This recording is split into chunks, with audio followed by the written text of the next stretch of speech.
ప్రియ దేవుని బిడ్డ, ఈరోజు వాక్యము ద్వారా నీతోనూ నాతోనూ సర్వ మానవులతోనూ ఆయన సృజించి అరచేతిలో చెక్కుకున్న బిడ్డలందరితోనూ సూటిగా తేటగా మాట్లాడబోతున్నాడు. ఈ మాటలు ఎంతో విలువైనవి, పరిశుద్ధమైనవి.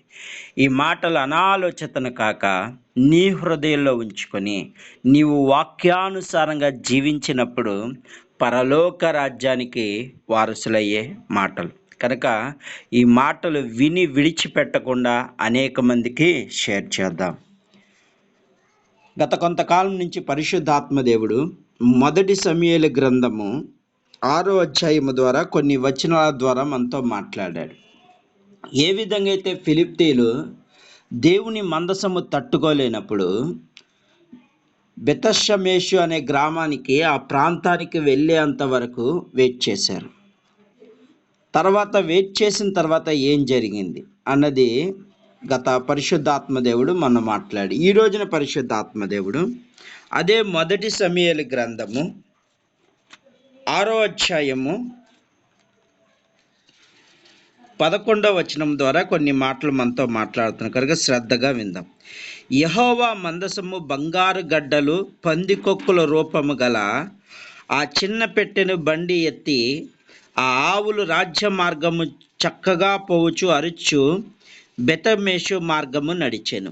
ఎప్పుడైతే దేవుని మందసం అక్కడి నుండి కదిలిందో వాళ్ళలో భయము పోయింది. దేవుని మందసం అక్కడి నుంచి కదిలి వెళ్ళిపోవటం ద్వారా ఫిలిష్తీయులు చాలా భయముతో వణికిపోయారు. అమ్మయ్య, ఇప్పటికి మనము దేవుడు మన పట్ల కీడును తొలగించుకున్నాడని చెప్పి ఆనందంతో వాళ్ళు ఆనందంగా ఉన్నారు.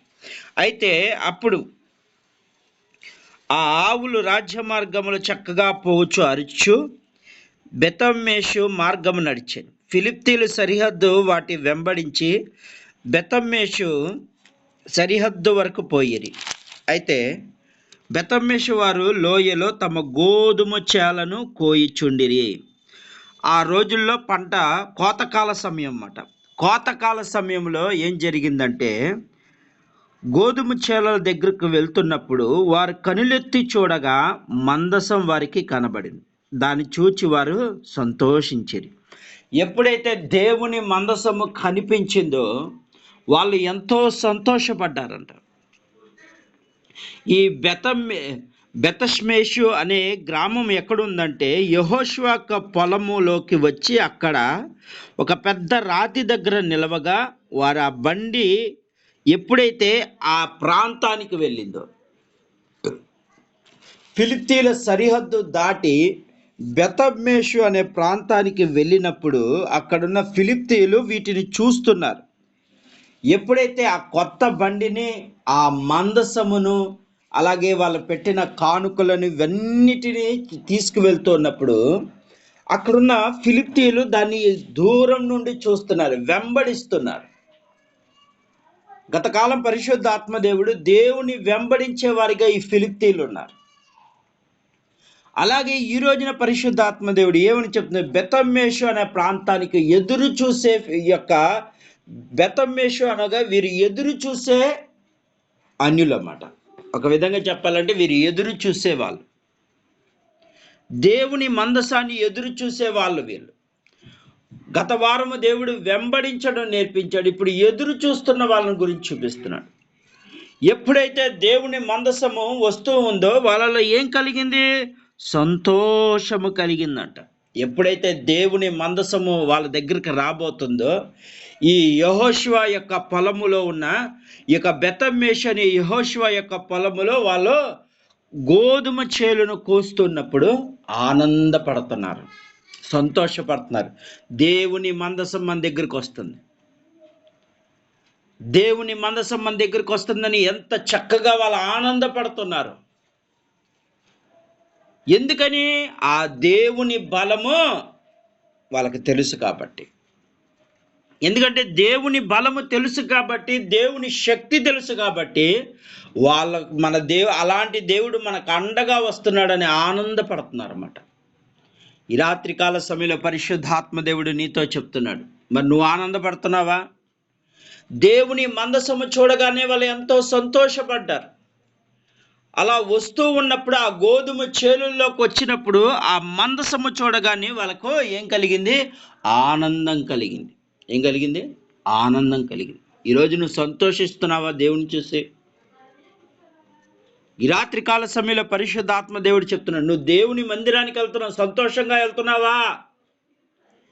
దేవుని మందిరానికి వెళ్ళి ప్రార్థన చేస్తున్నావు, నువ్వు దేవునితో సంతోషంగా జీవించగలుగుతున్నావా?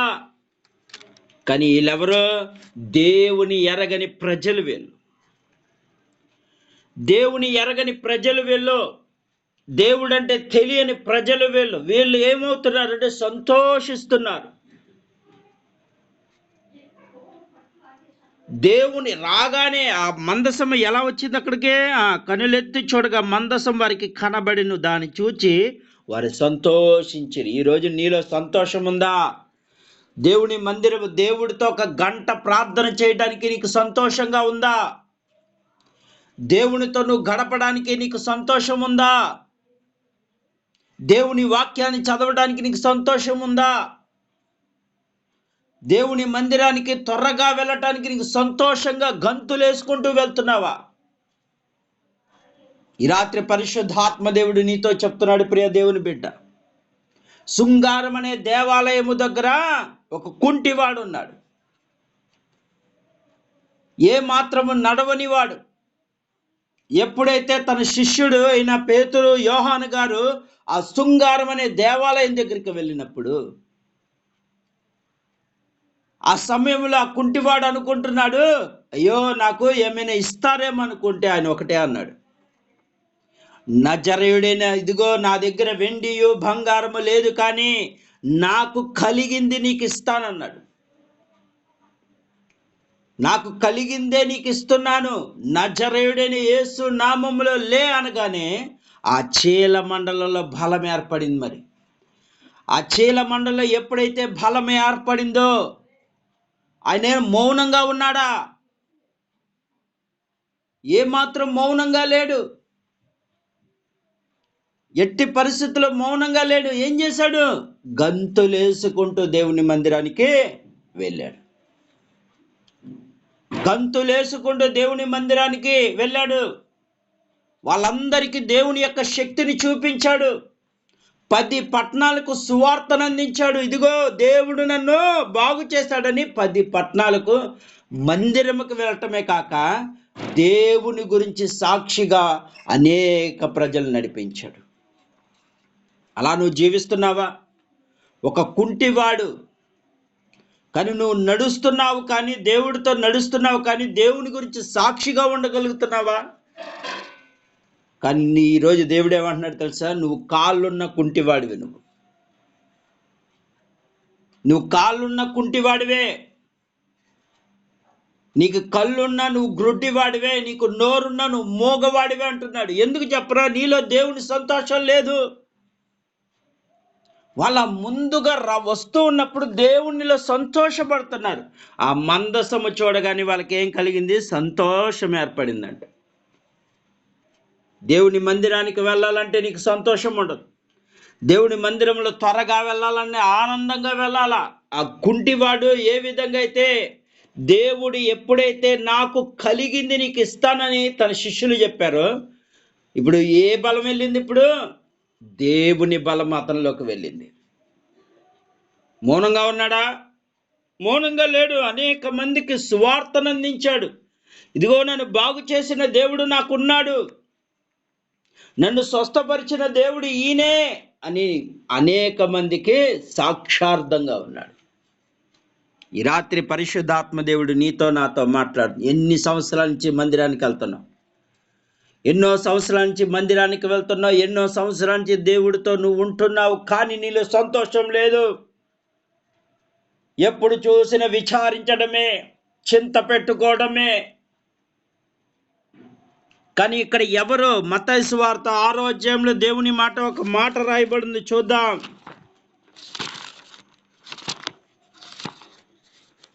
ఎంత చక్కని మాట దేవుడు చెప్తున్నాడు. దేవుడే, ఇక్కడ మనుషులు చెప్పిన మాట కాదు, అది దేవుడు చెప్పిన మాట. ఈ రాత్రి పరిశుద్ధాత్మ దేవుడే ఒక మాట చెప్తున్నాడు. తన శిష్యులకు ఒక మాట చెప్తున్నాడు. ఇది మనుషులు చెప్పిన మాట కాదు, శిష్యులు చెప్పిన మాట కాదు, దేవుడే స్వయంగా చెప్పిన మాట.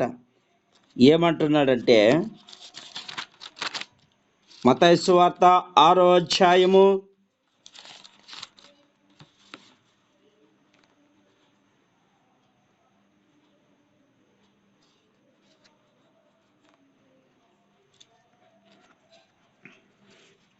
30వ వచనం.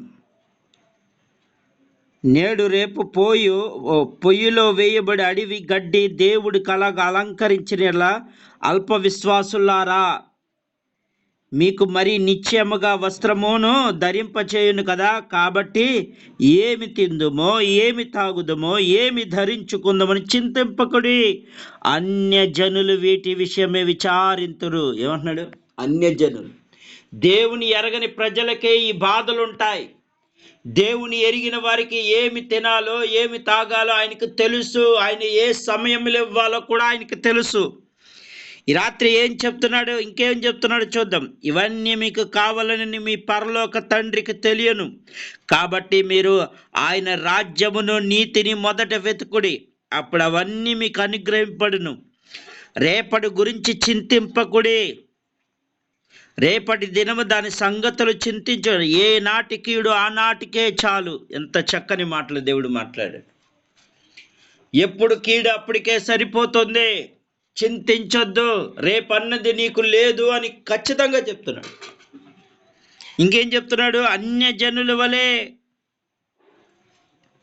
అన్యజనులు వీటి గురించి ఆలోచిస్తారంట. మన దేవుడు సమస్తము ఇచ్చే దేవుడు. నీ పరిస్థితి ఏ విధంగా మార్చాలో ఆయనకు తెలుసు. ఆయన ప్రతిదీ ఎరిగి ఉన్నాడు. కానీ నువ్వు దేవుని మాట వినకపోవటం ద్వారా ఇవన్నీ నువ్వు తెచ్చుకుంటున్నావు. చింత నువ్వే తెచ్చుకుంటున్నావు. కానీ దేవుడేమో నీ చింత యావత్తు నేనే తీరుస్తానంటున్నాడు. ఈ రాత్రి దేవుడు చెప్తున్నాడు, ప్రియ దేవుని బిడ్డ, నీలో దేవుని సంతోషం లేదు, దేవునితో గడపాలనే మనసు లేదు. అందుకే ఈ రోజున అన్యజనుల వలె ఆలోచిస్తున్నావు. నువ్వు అలా ఆలోచిస్తున్నావంటే కేవలం నువ్వు దేవుడికి దూరంగా ఉన్నావు. నీ మనసు దగ్గరగా లేదు.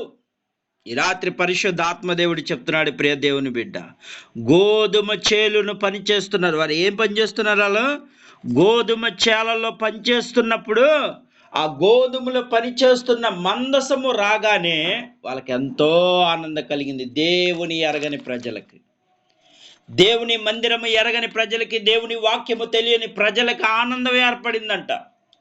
అందుకే ఈ రాత్రి దేవుడు ఏమంటున్నాడు? అన్యజనులే ఈ రోజున త్వరగా మారుతున్నారు. దేవుని ఎరగని ప్రజలే ఈ రోజున అద్భుతాలు చూస్తున్నారు. కారణం ఏంటో తెలుసా?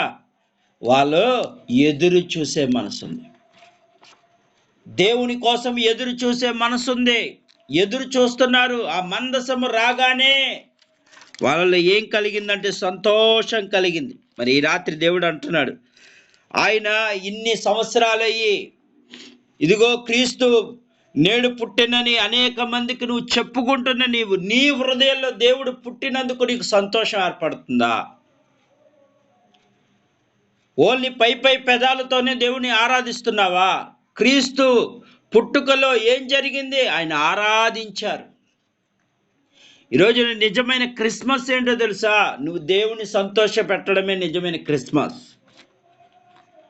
ఈ రాత్రి దేవుడు చెప్తున్నాడు, నువ్వు దేవుని సంతోష పెడతలేదు, అందుకే నీలో కూడా సంతోషం లేదు. సమాధానమ్మా అని పేరు పెడతాడు, సమాధానం ఉండదు. సంతోషమ్మా అని పేరు పెడతాడు, సంతోషం నీలో లేదు. ఎందుకంటే కారణము ఇదే, నీవు దేవుని ఆజ్ఞను వ్యతిరేకంగా ఉన్నావు. దేవుడి కోసం ఎదురు చూసే మనసు లేదు నీకు. ఆనాడు యోహాను కాలములో ఆనాడు ఏం జరిగిందంటే, నోవాహు కాలంలో ఏం జరిగిందంటే, ఆయన 3 అంతస్తులు చేసుకోమన్నాడు. ఆ 3 అంతస్తులో ఆఖరి అంతస్తులో ఒక కిటికీ పెట్టమన్నాడు. ఎందుకు పెట్టమన్నాడు? మొదటి అంతస్తు మొదటి ప్రార్థనా పరులకు, 2వ అంతస్తు కొంత దేవుళ్ళో ఎదిగే వారికి, 3వ అంతస్తు పరిపూర్ణమైన వారికి, ఆ పరిపూర్ణమైన వారికి ఒక కిటికీ ఏర్పడింది. ఆ కిటికీ ఏంటో తెలుసా? నిరీక్షణ. దేవుడు వస్తున్నాడనే నిరీక్షణ. మన తండ్రి వచ్చి నన్ను పరలోకం తీసుకెళ్తాడనే నిరీక్షణ నీలో లేదు. ఎందుకో తెలుసా? నీలో అసలు సంతోషమే లేదు. పైకి మాత్రము క్రీస్తు నేడు పుట్టెను అంటున్నావు, కానీ దేవుడు ఏమంటున్నాడు? నీ హృదయంలో నేను పుట్టానా అని అడుగుతున్నాడు. నీ హృదయంలో దేవుడు నీకు పుడితే నీలో కరుణ వస్తుంది. కానీ ఈరోజు నీకు కరుణ లేదు, దయ లేదు, స్వార్థభరితమైన జీవితం జీవిస్తున్నావు. ఎక్కడ నీలో దేవుడు పుట్టాడు? క్రిస్మస్ అంటే ఏదో వస్త్రాలు అయ్యివి కాదు. ఈ రోజున దేవుడు చెప్తున్నాడు, నీలో సంతోషమే నిజమైన క్రిస్మస్. దేవునిలో నువ్వు ఆనందించడమే నిజమైన క్రిస్మస్.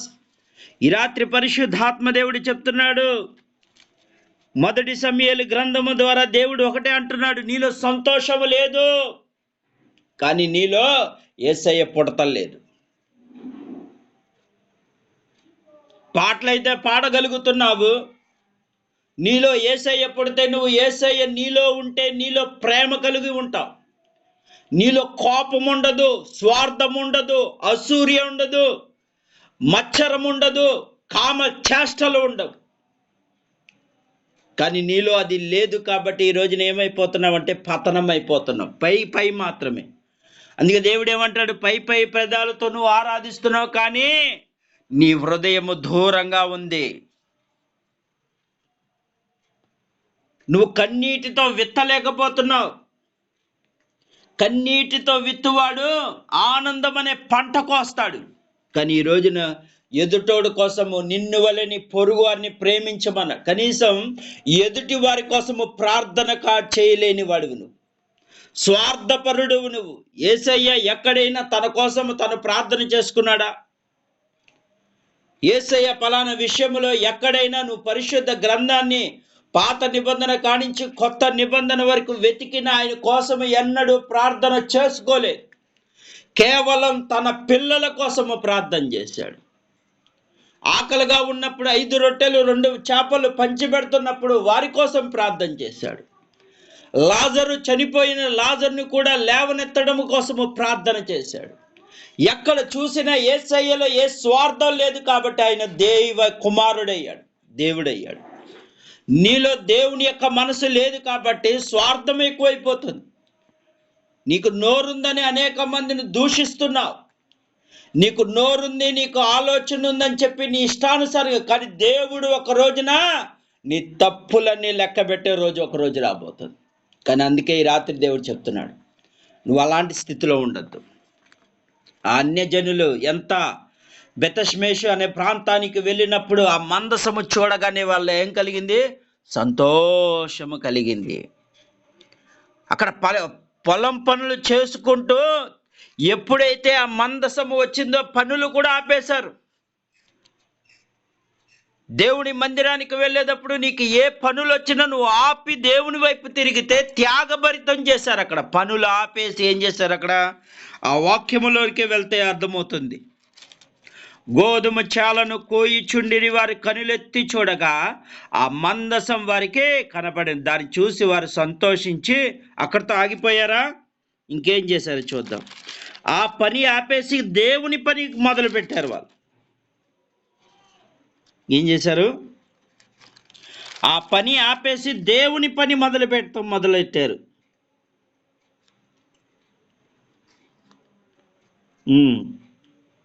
పొలములోకి వచ్చి అక్కడ ఒక పెద్ద రాతి తగలగా నిలవగా వారు ఆ బండి యొక్క కర్రను చీల్చి ఆవులను యెహోవాకు దహన బలిగా అర్పించిరి. లేవీలు యెహోవా మందసము బంగారపు వస్తువులు గల ఆ చిన్న పెట్టెను తెచ్చి ఆ రాతి మీద ఉంచగా ఆ దినము బెతమ్మేషు వారు యెహోవా దహన బలులు అర్పించిరి. ఇక వాళ్ళ పనులాగా ఆపేశారు. ఇక దేవుని పని చేయటం మొదలుపెట్టారు. ఎప్పుడైతే ఆ మందసము రాగానే ఆ గాడిద అక్కడున్న ఆవులు వచ్చి అక్కడ ఆగగానే ఆ కట్టెలు ఆగిపోయిన స్థలమునే ఒక మందసాన్ని ఆ పెద్ద రాయి మీద పెట్టి ఏం చేశారంటే బలులు అర్పించారు. అంటే ప్రార్థన చేశారు. దేవుని యందు భయభక్తులు కలిగి వారు ఏం చేశారు? ప్రార్థన చేశారు, బలులు అర్పించారు, దేవుని దహన బలి ఇచ్చారు. ఏం చేశారు? దహన బలి ఇచ్చారు. ఈ రాత్రి దేవుడు చెప్తున్నాడు, ప్రియ అక్కడున్న పని, ఆ పనిని కూడా ఆపేశారు. ఇది త్యాగం అంటే. ఇలా దేవుని ఎరిగిన వారా? కాదు. దేవుని ఎరగని వారే ఈ రోజున పాటిస్తూ ఉంటే, నిత్యము దేవుని మందిరానికి వెళ్తూ 30 సంవత్సరాల నుంచి 40 సంవత్సరాల నుంచి 50, 60, 70 సంవత్సరాల నుంచి నువ్వు మందిరానికి వెళ్ళి ఏం నేర్చుకుంటున్నావు? ఈ రాత్రి దేవుడు నిన్నే సూటిగా నన్ను అందరినీ ప్రశ్నిస్తున్నాడు. క్రిస్మస్ అంటే నీవు సంతోషంగా కాదు, అనేక మందిని సంతోషపరచాల. దేవుణ్ణి, ముఖ్యంగా దేవుని సంతోషపరచాలి. పొరుగు వారి కోసము ప్రార్థన చేయాలి. పొరుగు వారి కష్టాల్లో ఉంటే నీ చేయూతనివ్వాలి. నోటితో దూషించడం కాదు, అవమానపరచడం కాదు. నువ్వు దేవుని పిల్లవైతే నువ్వు అలా ఉండవు. దేవుని కుమారుడివైతే నువ్వు అలా ఉండవు. ఎలా ఉంటావో తెలుసా? ప్రభువు వలె నువ్వు జీవిస్తావు. అందుకే ఈ రాత్రి దేవుడు చెప్తున్నాడు, ప్రియ దేవుని బిడ్డ, నీ చింతలన్నీ మాపే దేవుడు ఒక మాట చెప్తున్నాడు. నీ చింతలన్నీ తీరాలంటే నువ్వు దేవుని సంతోషపెట్టే జీవితం నువ్వు జీవించాలి. ఆయన చెప్పిన మాట విని ఆ ప్రకారం నువ్వు జీవిస్తేనే నువ్వు దేవుని సంతోషపెట్టినట్లు. అప్పుడు నీలో క్రీస్తు ఉదయిస్తాడు. నీ మనసులో దేవుడు ఉంటాడు. అప్పుడు పాపం చేయడానికి కూడా నీ మనసు రాదు. ఈ రాత్రి దేవుడు చెప్తున్నాడు, నీకైనా నాకైనా ఎవరైతే వాక్యం వింటున్నారో యూట్యూబ్లో ప్రతి ఒక్కరికి చెప్తుంది ఒక్కటే, నీవు సంతోషంగా లేదంటే నువ్వు దేవునిలో లేవు. విచారంతో ఉన్నావంటే నువ్వు సాతాను చేతిలో చిక్కావు. అందుకే ఈ రాత్రి దేవుడు చెప్తున్నాడు, సంతోషంగా ఉండు, దేవుని యందు బలముగా ఉండు. అపోస్తలుడైన పౌలు శీలను తీసుకెళ్లి చెరసాల్లో వేసి దెబ్బలు కొట్టి విచిత్రంగా నలకొట్టేసినా సరే వాళ్ళు ఏం చేస్తున్నారు? దెబ్బలు బట్టి ఇంకా సంతోషించారంట. శ్రమల్లో కూడా సంతోషించేవాడు దేవుని పిల్లవాడు. నాకేంటి బాబు ఈ శ్రమ అనుకుని తప్పించుకునేవాడు దేవుని పిల్లవాడు కాడు. ఈ రాత్రి దేవుడు చెప్తున్నాడు, నువ్వు శ్రమల్లో ఉన్నావా? నువ్వు నిజమైన దేవుని కుమారుడివి. యేసేపు శ్రమల్లో ఉన్నప్పుడు ఎవరు కాపాడారు? ఆయనే. దానియేలుకు శ్రమలు వచ్చినాయి కానీ నిలబడ్డాడు. కానీ దేవుడు ఏం చేశాడు? దానియేలుని ప్రధానమంత్రిగా చేశాడు. 3-4 తరాల వరకు ప్రధానమంత్రిగా ఉన్నాడు. ఈ రాత్రి దేవుడు చెప్తున్నాడు, ప్రియ దేవుని బిడ్డ, నిన్ను అలా చేయాలని దేవుడు చూస్తున్నాడు. కనుక ఈ రాత్రి దేవుడు చెప్తున్న మాట ఒక్కటే, దేవుని సంతోషపెట్టు. అప్పుడే నీకు నిజమైన క్రిస్మస్ ఏంటో తెలుస్తుంది. ఆకలిగా ఉన్న వారికి అన్నం పెట్టు, దప్పికున్న వారికి దాహం తీర్చడమే దేవుడు ఇచ్చిన గొప్ప క్రిస్మస్. ఈ రాత్రి అలా జీవించు. స్వార్థభరితమైన ప్రార్థన కాదు నీకు కావాల్సింది. నిజమైన క్రిస్మస్ అంటే ఇది. క్రీస్తు నీలో పుట్టాలి అంటే నీలో మంచి కనపడాలి. నువ్వు మంచిగా జీవిస్తే ఆయన నీలోకి వస్తాడు. కనుక ఈ రాత్రి ఈ వాక్యము ద్వారా త్యాగభరితమైన జీవితం జీవించారు ఈ బెతష్మేషు వారు. ఏం చేశారు? తన పనులు మానుకొని దేవుని పని చేయటం మొదలుపెట్టారు. ఈ రాత్రి దేవుడు చెప్తున్న మాట నిర్లక్ష్యం చేయకు. దేవుడు ఒకటే చెప్తున్నాడు, నువ్వు ఆయన సంతోషపెడితే నా పని చేయి అంటే, నువ్వు దేవుని పని ఎప్పుడైతే చేస్తావో అప్పుడు నీలో ఒక సంతోషం వస్తుంది. ఆ శృంగారం అనే దేవాలయం దగ్గర ఉన్నప్పుడు అతను దేవుడి పని చేస్తున్నప్పుడు సంతోషం ఏర్పడింది. అలాగే నీలో సంతోషం ఏర్పడాలని దేవుడు కోరుకుంటున్నాడు. కనుక నువ్వు దేవుడికి దగ్గరగా ఉండు. ఈ కొద్ది మాటలు దేవుడు దీవించును గాక.